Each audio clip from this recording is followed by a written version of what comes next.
Olá, estamos aqui em mais um Minutos de Saúde Mental e vamos falar de um assunto que está surgindo aí, né, que vai aparecer bastante, é a questão das alergias e principalmente as alergias emocionais. Como é que elas ocorrem?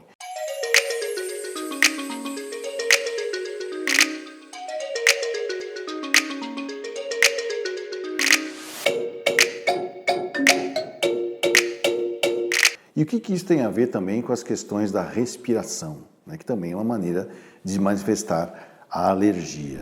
Bom, em primeiro lugar, vamos pensar que talvez existam assim, dois tipos de alergia. Vou chamar de alergia verdadeira, que é aquela em que você entra em contato com uma substância, vai se sensibilizando a ela e chega uma hora que o seu corpo reage contra ela.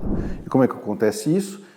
O antígeno, aquele que causa a alergia, vai estimulando os mastócitos do nosso corpo, de maneira que ele vai produzindo uma substância chamada histamina dentro dele, até que chega uma hora, né, que esse antígeno encosta nesse mastócito e ele explode, soltando histamina no corpo, e essa histamina é o que dá vasodilatação e dá aquela famosa coceira e aquelas erupções grossas no corpo, dando então a reação alérgica, que pode ser tão intensa que pode causar edema de glote e a pessoa parar de respirar.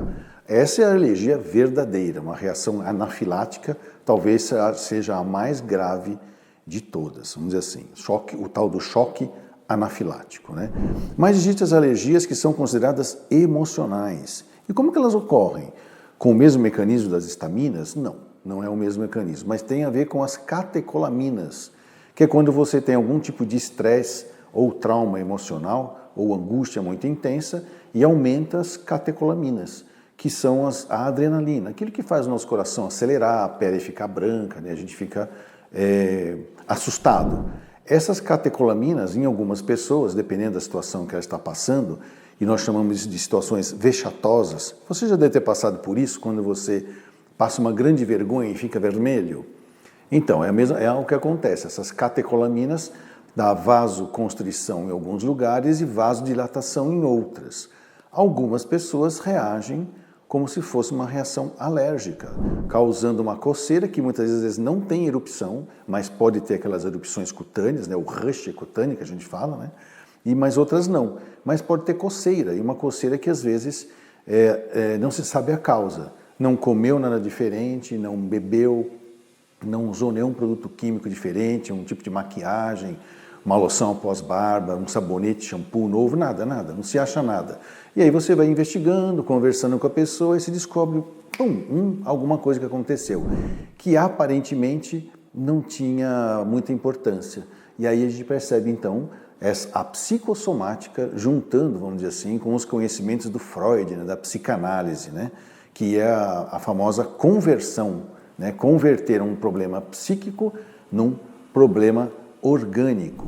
E uma característica típica disso, que Freud observava nas mulheres que ele estudou na época, que sofriam de histeria, né? Ele já falava histeria porque ele achava que acontecia só em mulheres, e histero é útero, né? Em grego, em latim, né? E aí isso significa o quê? Que a pessoa tinha uma paralisia, uma cegueira ou uma coceira histérica, que é a tal da alergia emocional. Qual é essa característica? Às vezes a pessoa tem essa coceira e ela não dá muita bola para isso.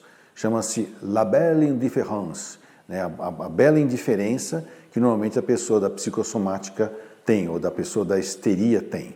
Isso é uma das características que você vai ver na tal da alergia emocional. Pode estar presente ou não. Estando presente ou não, o sintoma físico, ele existe, ele acontece. E às vezes precisa até tomar os mesmos medicamentos que as pessoas tomaram para alergia causada por alergênicos de verdade, né, de substâncias alergênicas, para que tenha pelo menos o efeito sedativo, né? O que significa isso? Tais medicações antialérgicas, a mais conhecida de todas é a famosa prometazina, que todo mundo conhece como Fenergan, né? Aquele creminho Fenergan que você passa na picada de inseto. Então, é o mesmo que também tem um antihistamínico. Tem outros histamínicos e também tem Fenergan em comprimido. A grande característica desses bloqueadores de receptores histamínicos é que quando ele age no cérebro, ele dá muito sono. Então acredita-se que talvez esses antihistamínicos, diminuindo a ansiedade, daquele que sofreu um trauma psíquico ou uma grande emoção, vamos dizer assim, também alivie a sua tensão emocional e alivie também a sensação de coceira. E essas medicações você acaba comprando sem receita, não é uma medicação psiquiátrica, o que faz perceber que não é uma doença mental, é uma reação emocional que pode acontecer e isso uma grande dica, vamos dizer assim, de que isolando qual foi o fato que desencadeou aquilo, percebendo qual é o fato que desencadeou isso nos faz pensar qual é o significado que ele tem para a pessoa e que esse significado poderá ser revisto através de uma psicoterapia, para que novas crises de alergia não aconteçam.